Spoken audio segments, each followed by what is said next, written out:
Shabbat Shalom. And now that it is Elul, we say Shana Tova. Happy New Year almost. My dear friends, tonight is indeed a momentous night for the Temple Emanuel community. For the past 12 months, we have celebrated our congregation's sesquicentennial. Is that the last time I can say that word? I don't know. It means our 150th anniversary. We've explored our history. We've looked ahead to the future. We've highlighted our successes and shared the many ways that we have been an integral part of the city of Denver and the state of Colorado. We have invited world-renowned scholars and artists to grace us with their wisdom and creativity.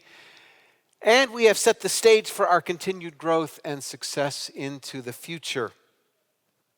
And none of this past year would have been possible without the hard work and leadership of our incredible 150th anniversary co-chairs, Judy Altenberg and Bruce Plotkin, and Rich and Lisa Cohn, and Mark and Leslie Seidel. Unfortunately, Mark and Leslie can't be with us this weekend. As well as all of their amazing committee members, volunteers, professional staff, who have gone above and beyond in their hard work and inspiration.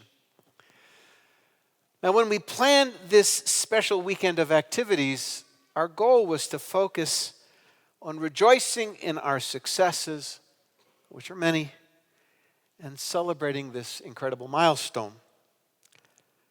But of course, given the world in which we now live and the tragic events in Israel, have made it vitally important that in the midst of our celebration tonight, we also take time to recognize the pain not only of this past week, but of the past 334 days since October 7th, when our world was turned upside down by Hamas's horrific acts of terror, the brutal kidnapping of innocents, and the subsequent multiple front war that followed in its wake. And then last week, the slaughter of 6 young people, Hirsch Pollen Goldberg, Carmel Gat, Eden Yerushalmi, Alexander Lobanov, Almog Sarusi, and Ori Danino, after 11 months in captivity, has shaken us to the core. These 6 pure souls are among the thousands of innocents, Jewish and Palestinian, who have died and who have been wounded, make no doubt about it, directly due to Hamas's evil actions. There's a disconnect between celebrating the conclusion of our anniversary year while we are grieving. And yet, as I wrote in my remarks this past week for the first week in Elul, it is absolutely essential that we take the time to rejoice in our sacred community, even when our hearts are heavy. Tonight is the first Shabbat of the holy month of Elul. And each week, for the next 4 weeks leading up to Rosh Hashanah, our clergy team will be sharing about the process of self-examination called Cheshbon HaNefesh, literally taking an inventory of our souls, as has been our custom now for several years during this month. We will focus on our communal, interpersonal, physical, and spiritual selves. And I have been given the privilege tonight of speaking about our communal selves. And as I wrote in the email that many of you received this morning, last week, Sue and I were abroad, where I was officiating at a beautiful wedding in France. And I'm a little tired, of a wonderful couple.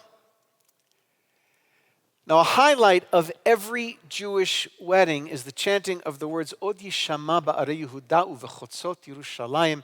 Soon it shall be heard in the cities of Jerusalem and the neighborhoods of Jerusalem, the cities of of Judah and the neighborhoods of Jerusalem, the song of joy, the song of happiness, the voice of the bride, the voice of the groom, the joyous celebration of youth, and the songs of children at play.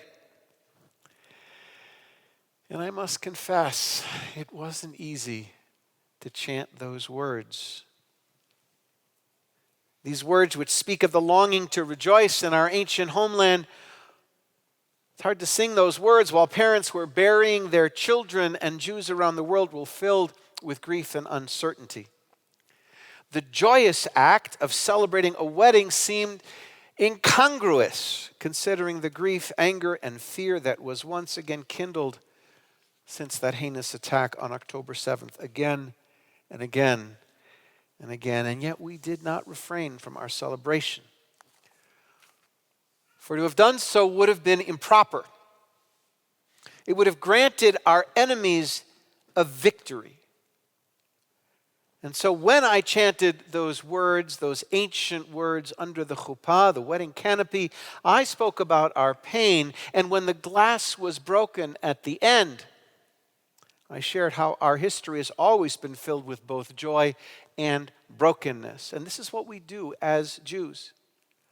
As I said in my email, there's a famous teaching from the Talmud in Tractate Ketubot that instructs us if a funeral procession and a wedding procession meet at an intersection, the wedding procession always goes first. Anyone who has been in Israel during Yom HaAtzmaut, Israel Independence Day, knows that prior to the raucous and joyous celebrations that take place commemorating the birth of the Jewish state, there comes a day of somber reflection, Yom HaZikaron, the day of remembrance, or Memorial Day.